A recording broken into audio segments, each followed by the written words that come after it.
Welcome to the Social Change Diaries, the show that looks behind the curtain at everything you want to know about the social justice and nonprofit landscape. I'm your host, Vanessa Wakeman. Welcome to this week's episode of the Social Change Diaries. I'm your host, Vanessa Wakeman, and we are still focusing this season on the topic of leadership. And today I will be speaking with Elizabeth Yeampierre. She's an internationally recognized Puerto Rican attorney of African and Indigenous ancestry, an environmental climate justice leader who is the executive director of UPROSE, Brooklyn's oldest Puerto Rican community-based organization. She is also the co-chair of a national alliance called Climate Justice Alliance and the co-founder of Our Power PR NYC.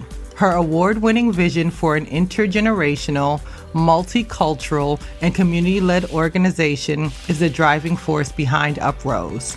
She is a longtime advocate and trailblazer for community organizing around just, sustainable development, environmental justice, and community-led climate adaptation and community resiliency in Sunset Park.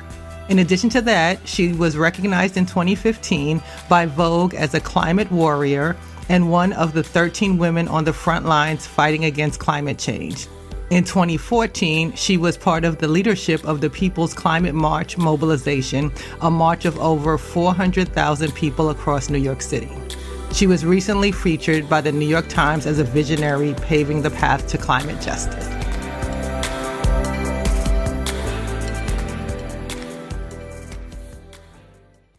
Good afternoon, folks. I am here today with Elizabeth Yeampierre, and we are talking about leadership. So as everyone who's been chimed in this season knows, that leadership is our topic, and we've been speaking with different leaders from the nonprofit sector, just trying to get different perspectives on the topic and an understanding of what leadership looks like today. So Elizabeth, welcome, and thank you so much for joining me.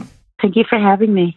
I feel like there are so many different ways we can sort of take this conversation. I feel like, your leadership is incredibly impressive. I think that what you're doing in the communities to create leaders and really sort of just redefining and disrupting some of the older sort of mindsets around leadership is really important today. And so one of the things that came to mind as I was preparing to speak with you, I was just thinking about this idea of allowing the people who are impacted by the problems to sort of be part of the solutions and sort of letting them lead how we address issues. But oftentimes we don't see that. We see other people sort of coming into communities or coming into situations with the assumption that they have all of the answers. So why do you think it is that we are never looking at the people most affected to sort of guide us towards how do we sort of transition out of it, improve conditions and create new opportunities? Well, I think that's a great question because it's one of the questions that, as part of the climate justice movement, we're grappling with. We know that climate change is really challenging all the conventional norms and that we need to start working with each other differently.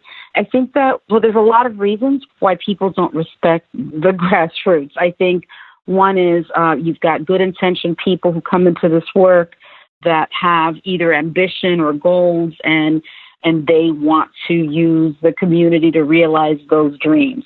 There are other folks who come in really as contemporary missionaries, and they feel good by solving our problems. And then there are folks who have never been introduced to another way of thinking, who have learned that this is the way you help. You help by coming in, providing solutions, and hoping that people benefit from your big and great ideas. But what we know to be true is that the solutions are local and that you have to approach the complexity of the work in our community with a lot of humility. If you have the blessing or the privilege of having had an education, you can use that education to help facilitate real meaningful engagement where you are led by what the community is telling you is a priority. The other thing I think that gets in the way is that people feel that being part of a leaderful community threatens their leadership when in fact it doesn't do that at all. It only enhances it and it only makes it stronger. So there's a lot of different reasons, but I know that in the work that I do, one of the big challenges is working with nonprofits and with institutions that have this sort of top-down, hierarchical, often patriarchal practice that makes our work more challenging for us. When honestly, it's been my experience working with people on the ground that there is a huge difference between an education and intelligence. And I think I learned that from my grandma, because my grandmother, never finished I think she went as far as fourth grade, and she was brilliant. She never had access to a formal education, but, she understood economics. She understood social justice. She taught me about, my ancestry. She was brilliant. And then you meet all these folks who have a lot of degrees who aren't the sharpest crayon in the box. So there's this sort of thing where people think that people with a formal education know more. And really, if anything, a lot of folks in our community who maybe never did get the opportunity to do that, they really know what the issues are. They know where the problems exist, and they also know what the solutions are. So I think that those people who don't listen and who don't provide the space to make sure that they step into leadership are missing a big opportunity. And also their lives are not as rich. I think that my life is just better because I am in community. Right. And listening to you sort of respond to that, it also led me to think about this idea of storytelling around nonprofits and the idea of leadership. And so I can think of countless examples where we ask, people who are affected by an issue, poverty, education, housing, et cetera. Tell me your saddest story, right? We want to know, what the pain points are. We want to, sort of create that emotional story that people can connect to.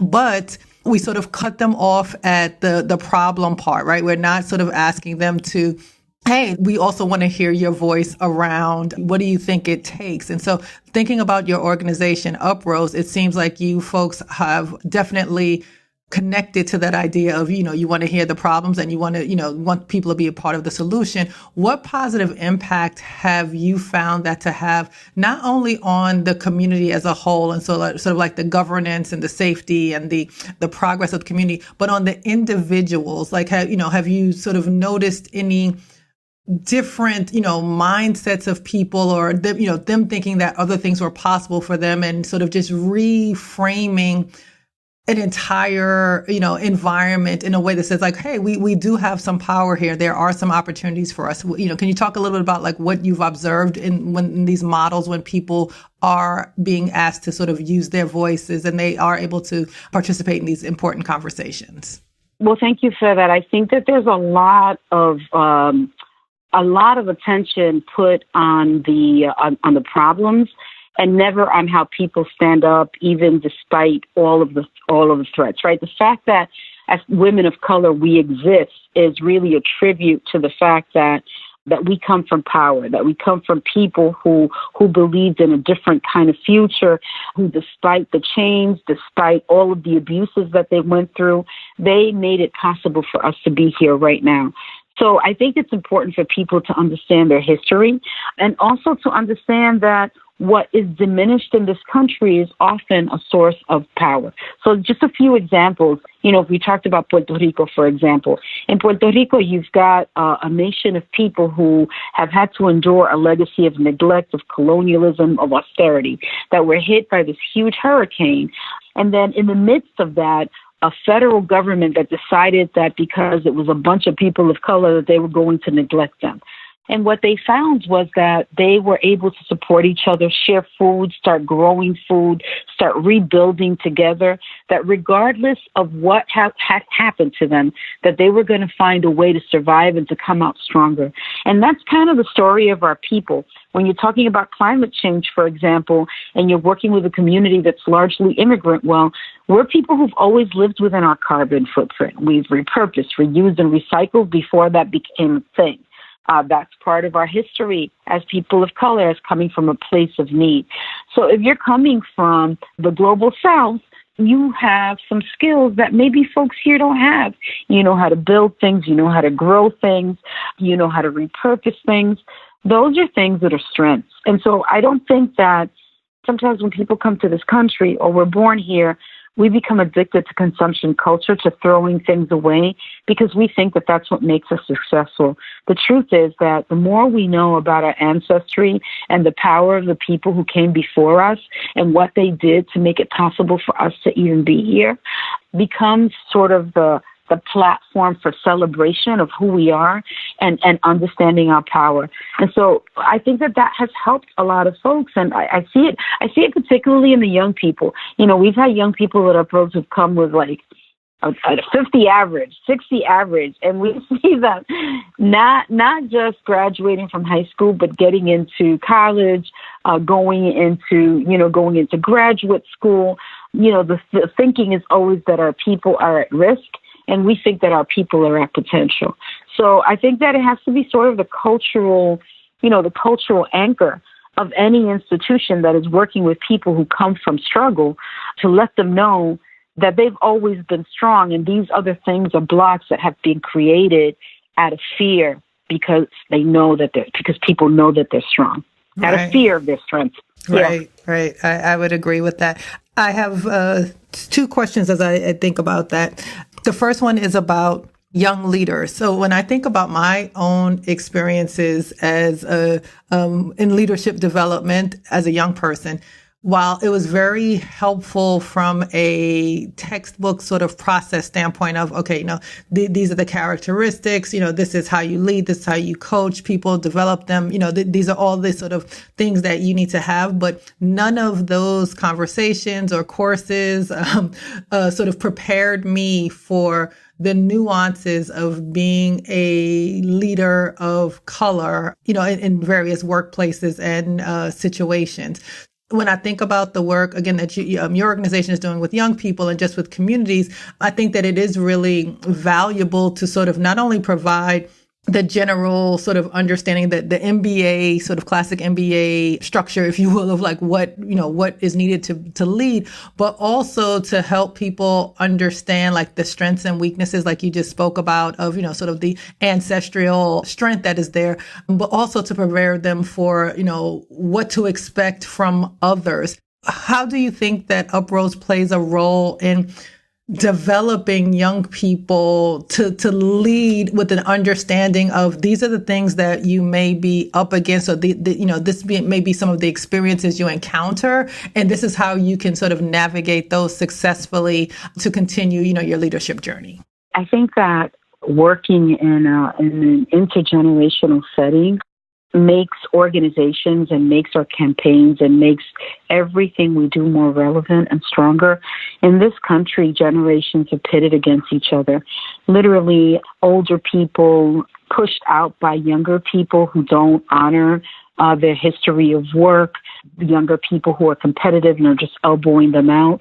Older people hold on to power and they don't share it. And so there's this fight between generations in this country. I think that in our cultures, though, our cultures tend to be intergenerational. When you're talking about people of African and Indigenous ancestry, if you go to a party, you see an elder dancing with a 10-year-old. It literally is. That's how our cultures have always been. We're intergenerational, and we feel that learning happens across the table, across generations.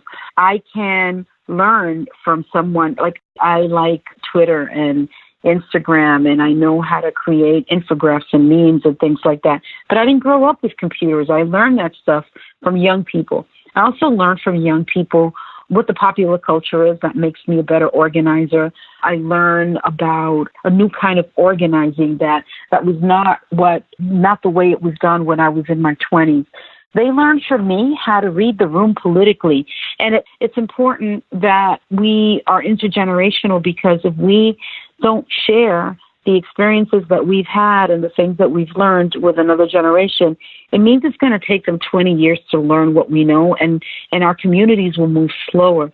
So I think we move faster and more nimbly when we are humble and understand that we have a lot to learn from each other, and that learning doesn't just happen in one direction. In other words, they learn from us. The other thing is that I feel like we infantilize young people. Like we're like, oh, let's listen to the youth or have a youth program. we infantilize them and then expect great things from them. Right. And I kind of feel like we need to start providing them with the training. Leadership comes with accountability. What is collective decision making? All of the things that we have to learn, we have to demystify, and we need to start providing them with that training early. And in my organization, there is no youth program. They basically are integrated into leadership into the organization. So like one of my board members started at UPROSE when he was 14. He's now getting a double master's from Cornell. Our climate justice organizer started with us when she was 12. They grow into the organization. They don't age out because community itself is intergenerational. Yes. There are times I'm at a meeting in the office or even in a community meeting where I come in and I think I have this great idea. I thought about it all night. I think it's brilliant and I'm ready. And I'm ready, right? And then a 17-year-old will say, hey, how about this? Did you think about this? And I'll be like, no. and she'll go on, and I'm like, okay, that's what we'll do. And she's like, really? I'm like, yeah, that's a better idea. So let's do that. And it's not like my being patronizing. It's just that her idea is better. And so she has to see that her idea can be the thing that we follow, because I'm not always right. And she's not always right. Like, one of the patronizing things that people do is like, okay, let's follow the lead of the young people. No, they may not be right, just like we might not be right. And I think the answers are in how we work with each other and support each other in a way that's honorable and respectful. So I didn't have anybody guiding me either. And I often felt like the youngest person in the room for a long time. And I thought, wow, I remember when I was 40, I was like, if I'm 40 and I'm the youngest person in the room still, there's a real problem here. We got a problem. Then a point comes and you're no longer the youngest person in the room. Yeah. And you got to always be mindful of that. And also, like, one of the things I do is when I'm in these big national meetings or in these spaces where I'm only at because of my age and where I've gotten to professionally, I come back and I share everything from the power mapping to how decisions were made to what was on the agenda.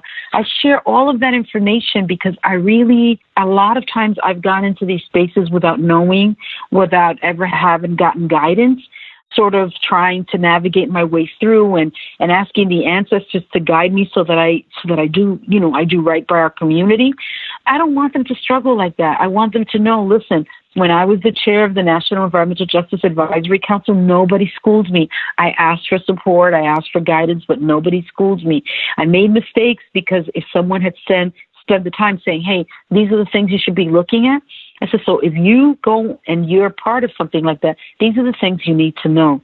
So I feel I take that really seriously because I think that when we don't work in a way that's intergenerational, we do our community a big disservice.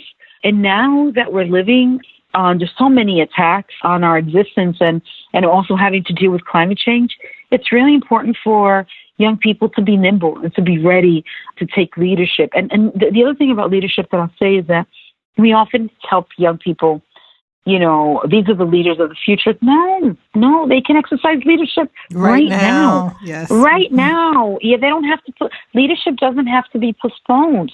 They have to be accountable. That means that they have to be accountable to a base. They have to check in and they have to honor that process just like we do, but they can exercise it right now. They shouldn't have to wait.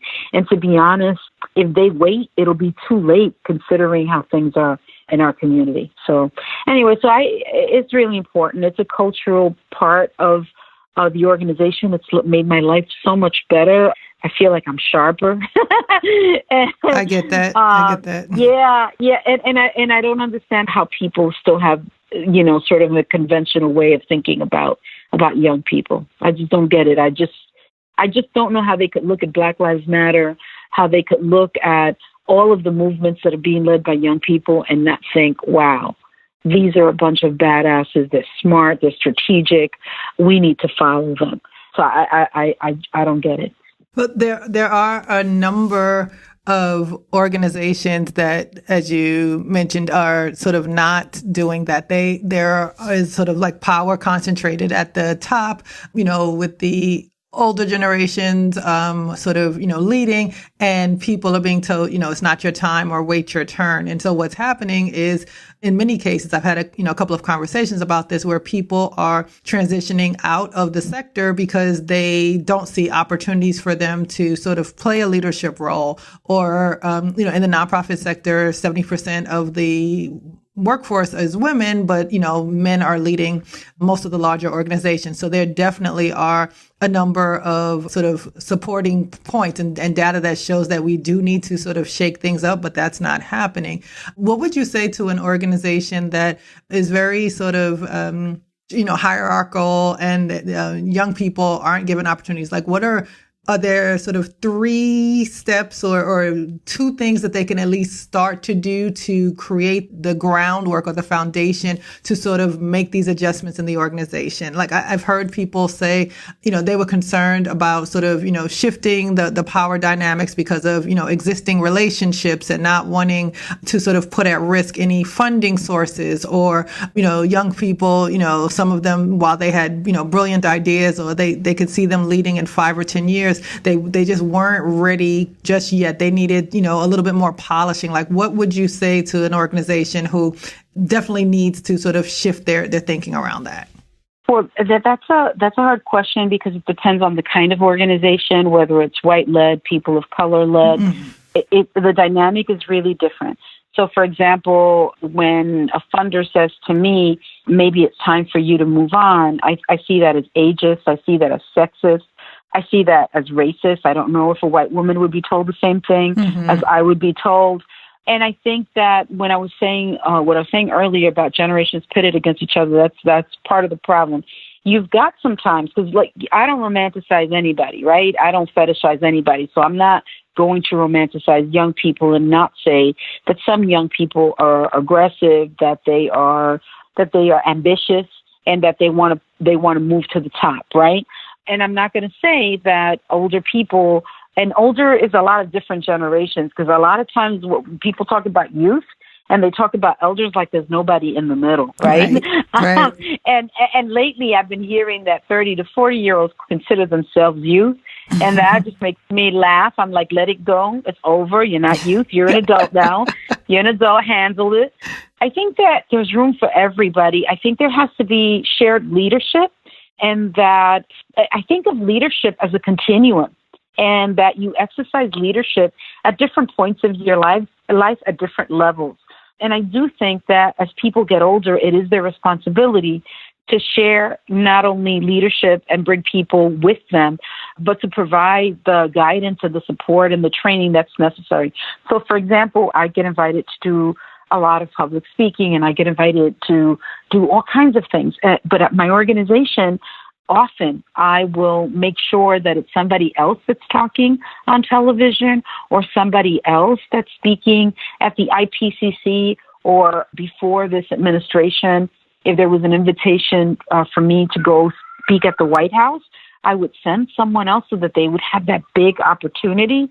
What it does is it makes me really proud that there are people in my organization who can step up into that space. Do you know what I mean? Right. It's not like, oh, this is a great opportunity, I should take advantage of it. No, I've done a lot of cool things. I'm happy. I'm good with it. But for me, it's really exciting when a 20-year-old or a 24-year-old or a 30-year-old or, someone who's younger steps into that space and shines. I feel like you have no idea how much joy that gives me. And I don't think that happens in these organizations, that there isn't shared leadership, that they don't share the press, that they don't share opportunities for ownership.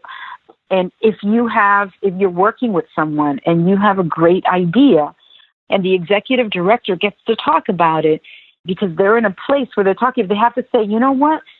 So-and-so had this great idea, and we're doing this because she did this and this and this. We wouldn't have been able to do it without her. That's important. So ownership is important. Shared leadership is important. Sharing the press and the shine is important. Integrating into the organization real development opportunities where people are learning, hey, this is how you handle this situation. This is how you handle the other. That's got to be part of the culture of institutions. But But nonprofits are really competitive Right. and top down. They kind of mirror this capitalist system that we have while pretending to serve the greater good. Their structure is made to basically mirror this extractive culture that put us here in the first place, in this situation in the first place. So it also means being able to evolve and change. If you are thinking a certain way because that's how you grew up thinking, well, if you're not open to evolving and to changing and to the growth that happens when you're in an intergenerational space, I kind of feel like you stop living. Like you just stop living. There's just no fun in it anymore. I don't know. Those people, you know them. You saw them in class. You've seen them in meetings. The smartest guy, the smartest woman in the room are so freaking annoying. If you're dealing with any social justice issue in the community, you have to approach it with a lot of respect and a lot of humility, and with the assumption that the answers are in the collective, and the collective is intergenerational. So I don't know more what to say for those organizations except that they need to engage in self-transformation. Because you can bring in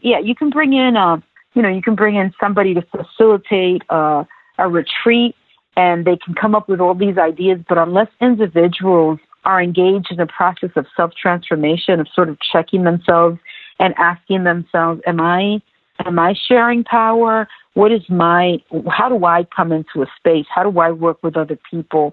Am I open to criticism? Am I perpetuating the problems that, if you can't do that, and once acknowledging that those problems exist, engage in transformation, then maybe your time is up in nonprofits. Because it really is, these times that we're living require a different kind of leadership. I agree with that. Now tell me, looking at funders for a moment, how have funders responded to UPROSE's approach of putting the power in the hands of the people? Have they sort of been excited, about the model and supportive of it? Have they sort of pushed back and felt it was risky to not have, sort of the traditional structure of, power and leadership? Tell me a little bit about how funders are responding. So the funders that support UPROSE are funders who support frontline leadership. They're the ones that are investing in women of color in leadership. More conventional funders, the way that we access funding like that is sometimes it's through partnerships.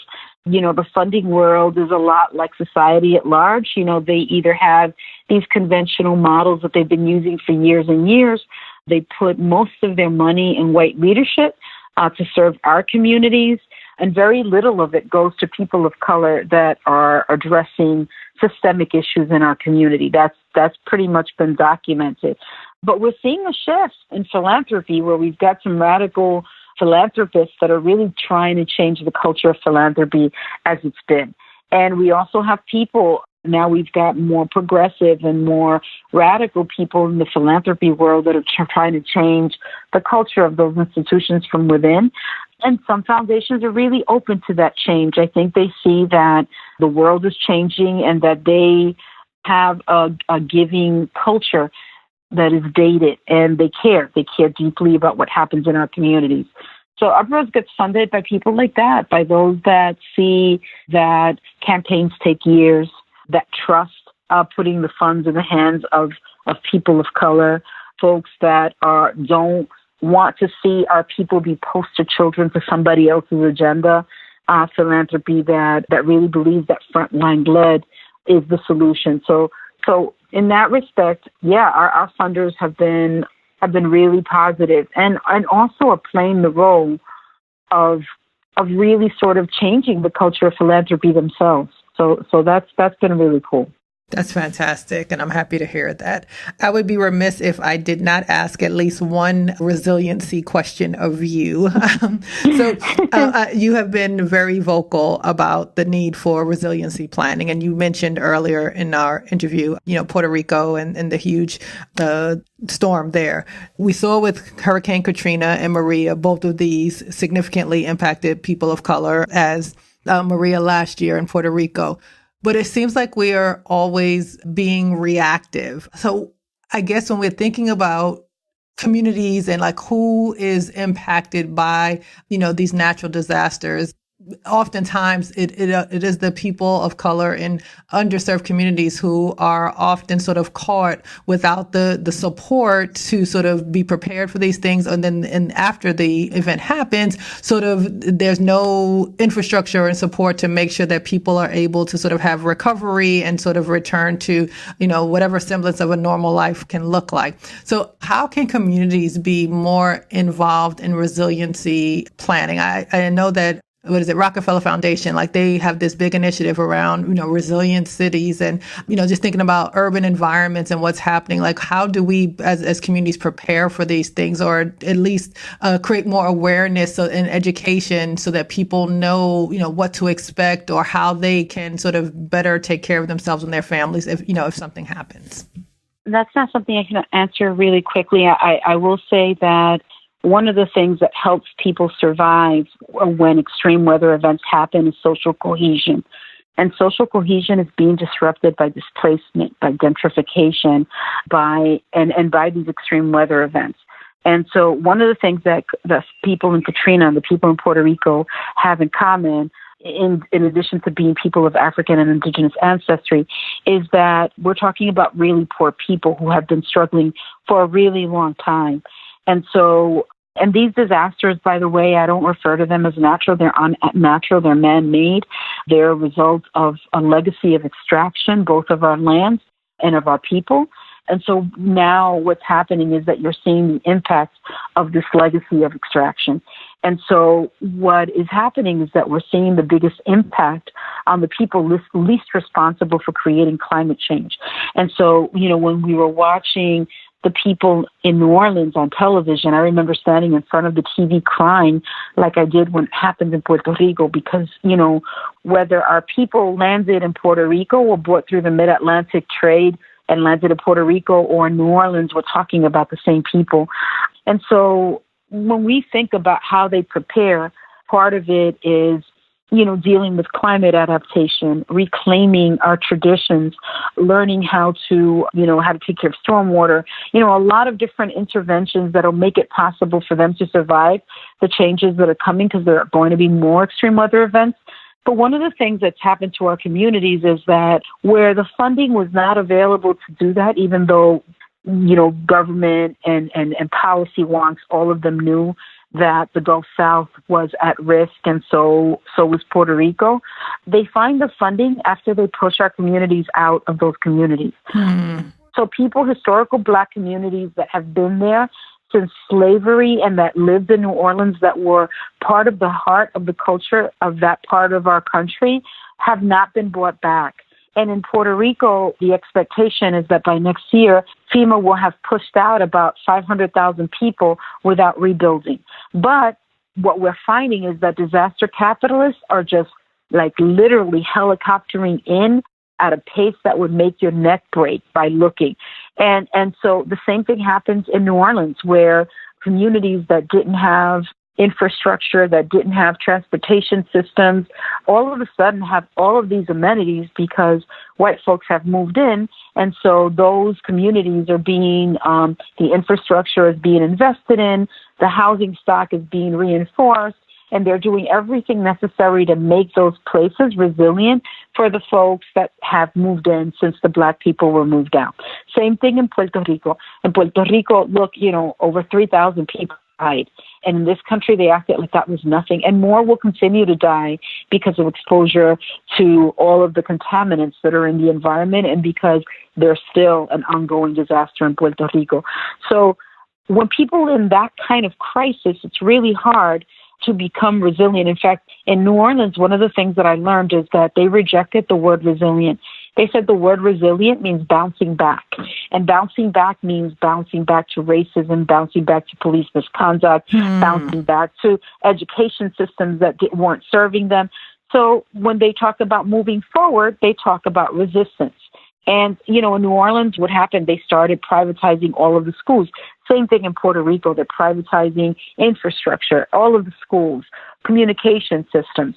So in the midst of all this, for a family with a limited income and who's lost their home, it's hard to build. So for people here in the United States that have not been impacted in that way, I think it's really important for them to become part of the climate justice movement, to become part of the Climate Justice Alliance, to learn about how we create local livable communities that move us away from extraction and to regenerative energy. How do we create those economic systems that will help us thrive instead of surviving? How does that happen? We are happy to share information about that. And here's the other thing.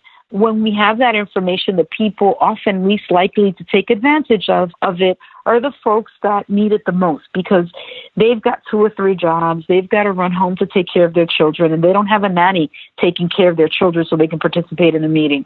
So it's really important that I think that climate justice organizations make it possible to meet on weekends, in the evenings, that they provide childcare, that they provide food, that they have translators for folks. Because, right now, California is burning.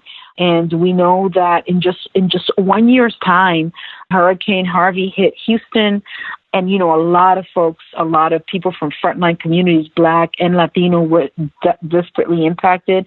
Irma hit Florida and Maria hit Puerto Rico. And so we're living in the age of climate change. And so now we need to focus on reducing carbon and reducing co-pollutants and learning how to become climate adaptable, and really, I think, embracing those traditions that made it possible for us to live within our carbon footprint.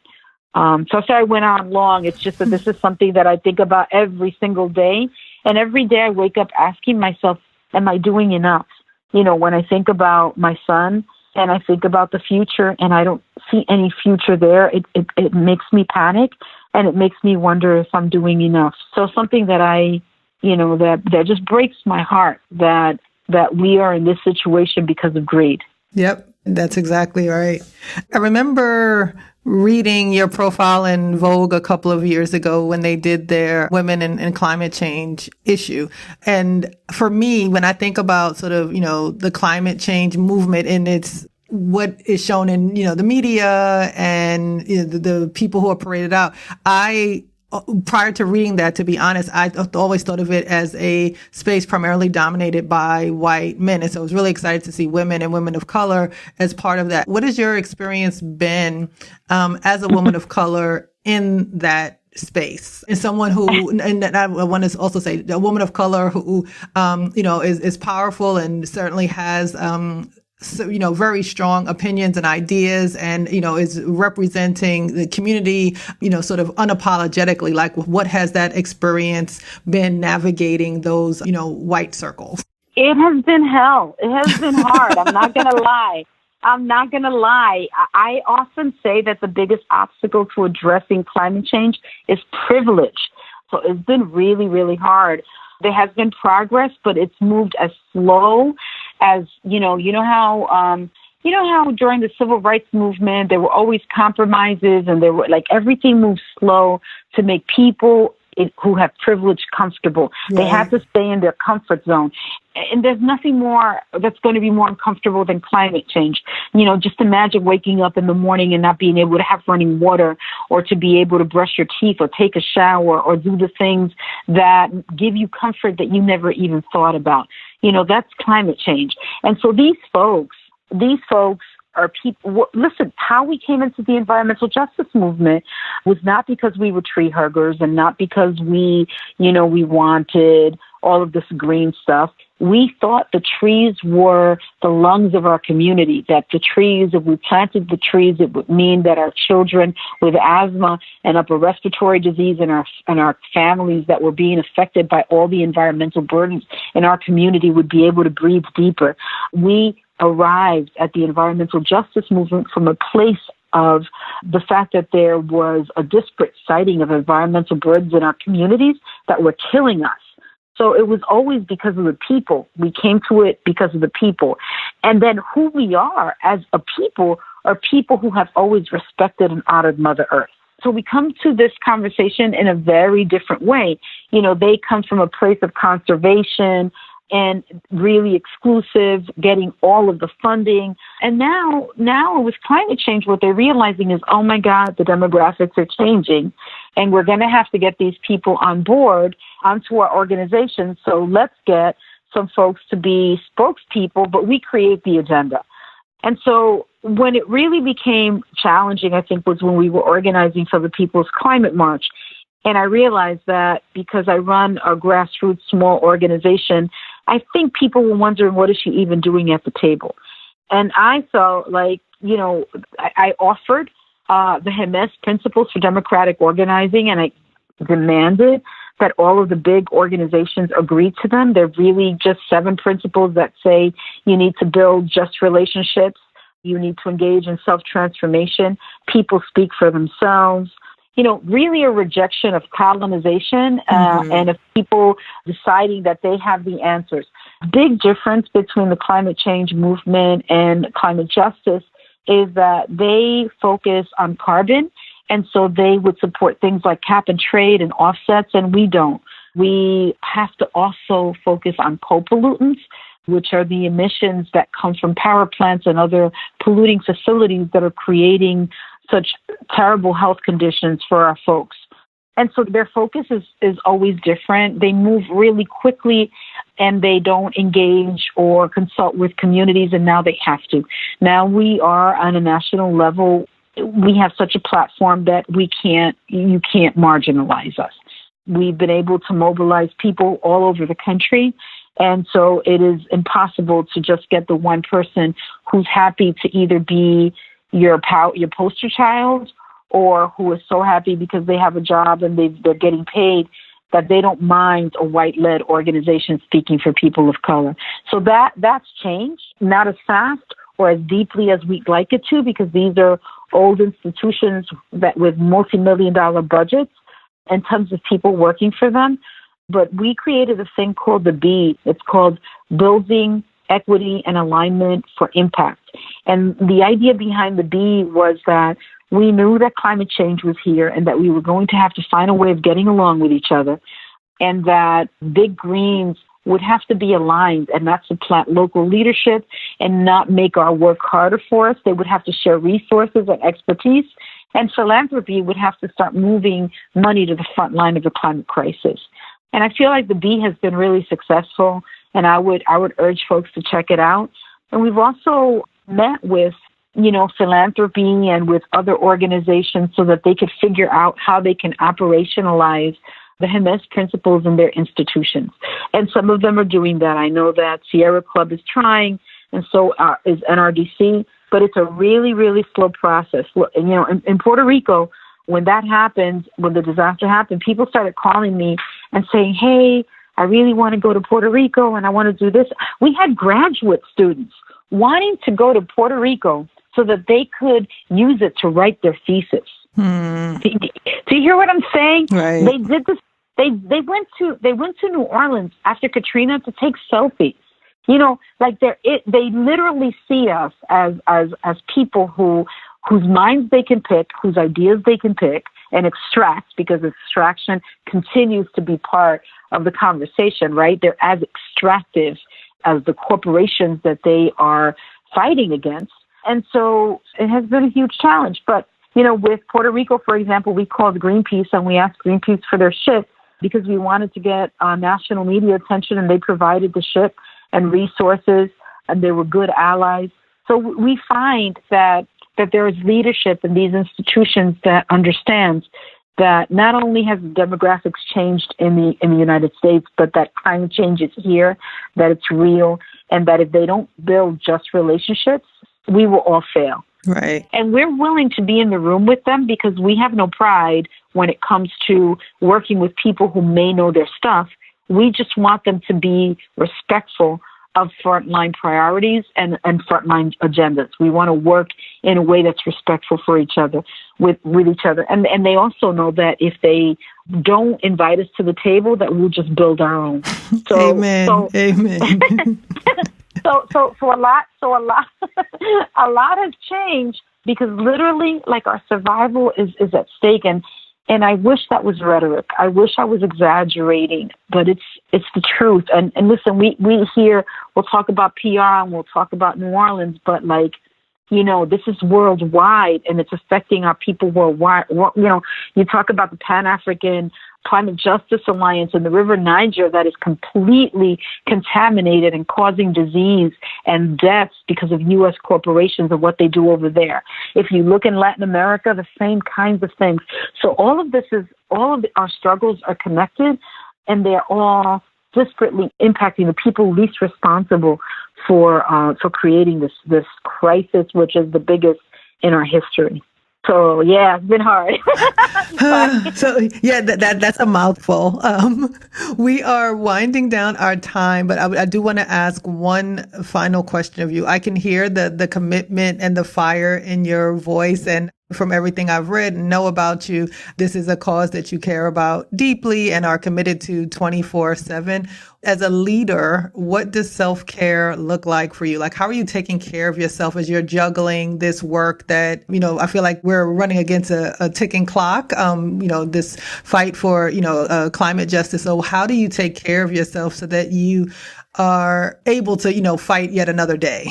This year, I had a complicated spine surgery, and I've had a lot of health issues. And it was really interesting to see how that I was part of a leaderful community that engaged in collective care.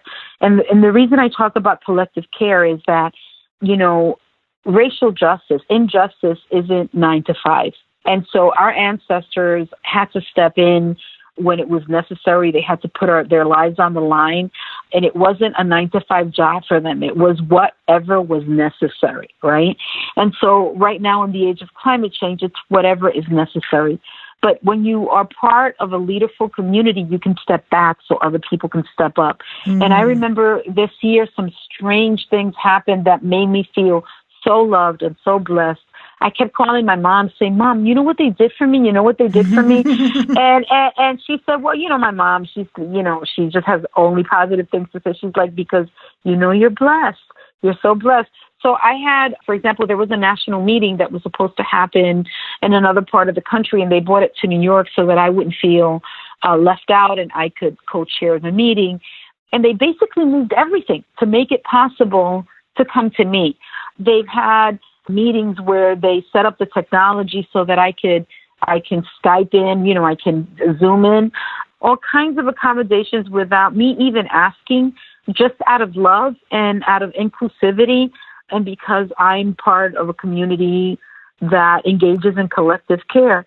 And so my also being able to step away and somebody stepping into leadership or going to spaces where that's a space that I usually occupy, and my being able to be comfortable and trust that everything's going to be okay, because that's what we've been building all along, is a leaderful community, so that when one of us is not well, somebody else can take the lead. So the reason I use collective care is that self-care, this is a nation that focuses on self constantly, and people are very self-indulgent at a time when that's requiring sacrifice and is requiring vigilance, because there's so much at stake right now.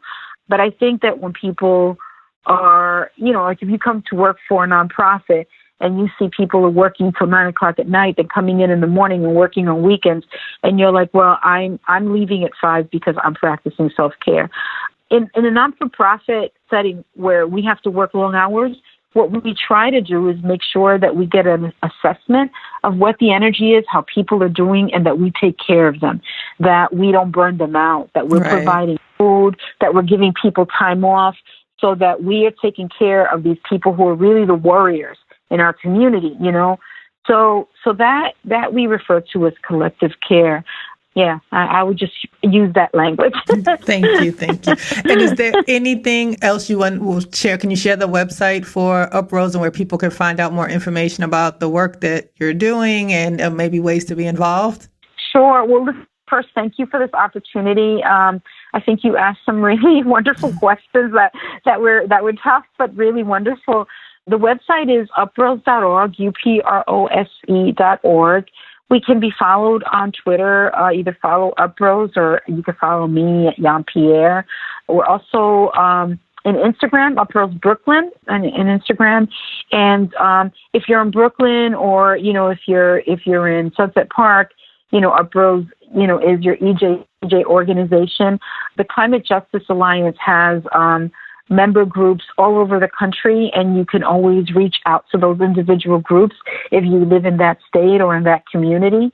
In New York City, we're members of the New York City Environmental Justice Alliance, and we've got members throughout the city, in Queens, in the Bronx, in Manhattan, and in Brooklyn. And we always encourage people to go to the organization that is closest to you, that is in your community, because that's where you're going to make the most amount of change, where you're going to engage in transformation, is when the work is local. So, we always say the path to climate justice is local. So I would, lots of people want to come to UPROSE from everywhere, and we're like, okay, we love that. We do, but we really want to engage in base building and build a bigger we. And so there's lots of organizations in different communities that do the same kind of work or very similar work to ours. And I would encourage that people either check out CJA, the Climate Justice Alliance nationally, citywide, the New York City Environmental Justice Alliance. And if you're in Brooklyn, there's three of us. There's UPROSE, El Puente, and the Brooklyn Movement Center. Beautiful. Elizabeth, thank you so very much for taking some time to share your wisdom about your leadership and what's going on in the climate justice fight. And we will definitely be watching and appreciate all the work that you do. Well, thank you so much. Thank you. As the host of a podcast, I'm always concerned about my ability to have a great conversation with the people that I'm asking to come on as guests. There could be really dynamic individuals, and you just never know how the energy and conversation is going to go during the interview and the questions that I ask and their responses. Well, I have to say that my conversation with Elizabeth today was fantastic. Her passion and real commitment to the issues was evident, and I hope that people found the conversation to be valuable in sort of helping to think about the topic of leadership. She definitely gave us a lot to think about how we engage communities. And I think there is so much power and opportunity to affect change when we paint leadership with broader strokes, as opposed to the narrow vision that excludes people based on a perceived lack of knowledge or skills that are required to be effective. So thank you again, Elizabeth. And for all of our listeners, if you enjoyed this episode, I'll ask that you please leave a review on iTunes and share it with your friends and colleagues. And if you get a moment, the Wakeman Agency has a brand new website. So come to thewakemanagency.com to learn more about our social change work and give us some feedback about the information there. Thank you so much for listening, and I hope you'll tune in next week. Bye-bye.